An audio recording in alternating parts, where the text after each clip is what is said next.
E no vídeo de hoje, para comemorar os 20 anos da estreia do live action de Scooby-Doo, eu resolvi trazer algumas curiosidades sobre o filme.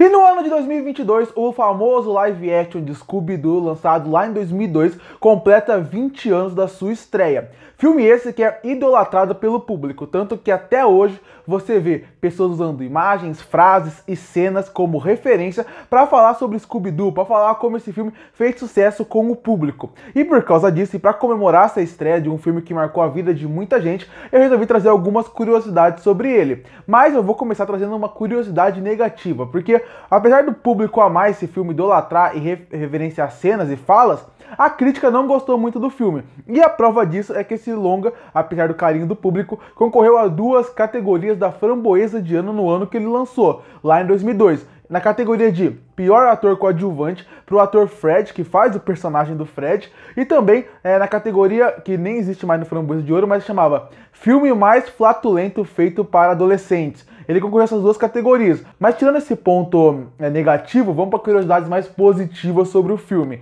Já começando falando sobre o roteiro, porque todo mundo conhece o roteiro desse filme de Scooby-Doo. A história contava que eles viveram uma aventura, tiveram que se separar e eles vão se reunir, se reencontrar para poder ir nessa ilha misteriosa e descobrir mais um segredo, mais um mistério que está acontecendo ali. Esse era o roteiro que foi para os cinemas, mas originalmente a ideia de roteiro era bem diferente do que foi para as telas. A ideia era mostrar uma história bem mais realista e sombria sobre os personagens.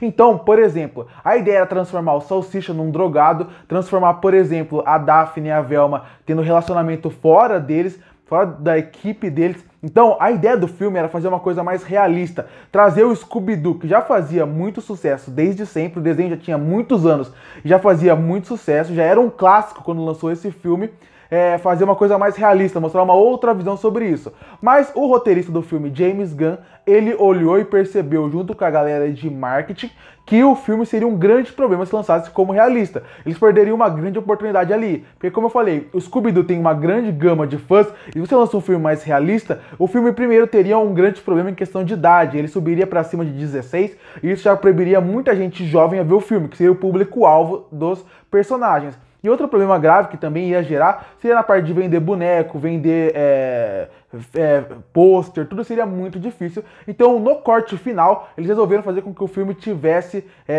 um outro roteiro e fosse muito mais amenizado para poder vender para todos os públicos, que era o objetivo principal deles. E se você reparou o nome que eu falei, o roteirista do filme é o James Gunn, que lá em 2002 não era tão reconhecido, as pessoas não sabiam muito quem ele é, mas esse nome é muito forte hoje, tanto pelas suas produções que ele fez na Marvel como na DC. Para quem não sabe, James Gunn, que era só o roteirista desse primeiro Scooby-Doo, agora em 2022 ele já é roteirista e diretor de filmes como Guardiões da Galáxia 1, Guardiões da Galáxia 2, e também ele já fez o filme do Esquadrão Suicida, sem contar que ele também roteirizou e dirigiu a série do Peacemaker. Então, aquele diretor que era desconhecido lá em 2002, hoje é um dos diretores em Hollywood por causa desses filmes que ele faz, que fez muito sucesso nos últimos anos. E não é só o roteiro que seria diferente, a história que seria diferente. É comum quando tem um filme, ainda mais filme tão grande, com um nome tão grande como Scooby-Doo, que quando você vai criar o seu elenco, vários nomes são pensados. E também vale lembrar que pelo roteiro ter sido diferente, também a visão que eles teriam de qual ator ia viver os personagens também seria diferente. Então, se a gente conhece muito o elenco do filme hoje em dia, os atores, pelos personagens que eles viveram, por exemplo, a Sarah Michelle Gellar, que faz a Daphne, a gente tem o Fred Jr., que faz o Fred, o Matthew Lillard, que faz o Salsicha, e a Linda Cardellini, que faz a Velma. Se a gente conhece muito esse elenco, teve um momento onde tinham outros atores que pensaram em fazer esses papéis. Os produtores pensaram. Então eu não vou falar o nome de muitos atores aqui, mas eu vou falar alguns nomes grandes que foram pensados para alguns personagens. Por exemplo, para fazer o Fred, eles pensaram no George Clooney. Algo que, se parar para analisar, faz sentido em questão de se o filme fosse realmente mais adulto, como eles tinham planejado antes. Eles queriam George Clooney, que seria um galã da época, para fazer um personagem que é o galã do Scooby-Doo. No caso da Daphne, eles queriam que fosse a Jennifer Aniston, que fazia muito sucesso, principalmente por causa das séries que ela participava, como Friends. No lugar da Velma, eles queriam que fosse a a Winona Ryder. A Winona Ryder é conhecida muito hoje em dia pelo público por fazer Stranger Things, mas vale lembrar que a Winona Ryder, lá nos anos 80 e 90 e começo dos anos 2000, ela tinha muito sucesso. Ela era uma das atrizes que era uma das grandes atrizes de Hollywood da época, fazendo filmes como Os Fantasmas Se Divertem e também, por exemplo, que foi o que deu um destaque pra ela, e depois ela também fez o Drácula de Bram Stoker. Você vê que ela tem uma carreira grande em mãos, e principalmente nesse começo dos anos 80 e 90. Você vê que hoje em dia ela é muito mais lembrada pelo seu papel em Stranger Things. Queriam que ela fosse a Velma no filme do Scooby-Doo. Você também, e para fechar, quem eles queriam para fazer o Salsicha eram dois atores. Um era o Jim Carrey e outro era o Michael Myers. No caso do Jim Carrey, ele era o ator que mais fez sucesso nos anos 90. Ele tinha feito Ace Ventura nos anos 90, ele tinha feito Máscara, ele tinha feito o Show de Truman. Então, ele era o ator dos anos 90. E queriam ele como Salsicha, ele recusou. E o outro era o Michael Myers. O Michael Myers é bem interessante a história dele com o Scooby-Doo de 2002, porque ele sempre foi um ator que fez muito sucesso na comédia, principalmente nos anos 90, por causa que ele lançou os filmes do Austin Powers. E aí, eles queriam muito ele fazer o Salsicha. E não foi só isso que aconteceu. Ele mandou um roteiro, ele escreveu um roteiro, inclusive, para ser o roteiro do filme, que foi recusado. E o roteiro foi recusado e no final ele não foi aceito para fazer o papel de Salsicha. Então esses são alguns atores grandes, com nomes fortes, que foram escolhidos, que eles tinham como planejamento para viver os personagens clássicos do Scooby-Doo, mas não deu certo e ficou esse elenco que virou muito conhecido por esses papéis. Inclusive, a escolha da Sarah Michelle Gellar, que fazia também muito sucesso nos anos 90 e 2000 por causa da série da Buffy, a Caça-Vampiros, ela tinha feito o Grito, ela tinha feito Eu Sei O Que Fizeram no verão passado. A escolha dela e do Dr. Fred Jr. tem um motivo. Os produtores queriam que quem fizesse a Daphne e o Fred fossem dois atores que já eram um casal na vida real para ter uma química melhor em tela. E aí foi por isso que eles escolheram os dois. Pra quem não sabe, esses atores, eles são casados até hoje, eles têm filhos, e eles já se conheciam antes do Scooby-Doo. Eles realmente eram um casal antes, eles já tinham feito um filme antes, que era Eu Sei O Que Vocês Fizeram no verão passado. Os dois atores estavam nesse filme, eles começaram um romance a partir daí, e aí depois eles vieram e fizeram o filme do Scooby-Doo, e esse é um dos motivos que eles foram escolhidos.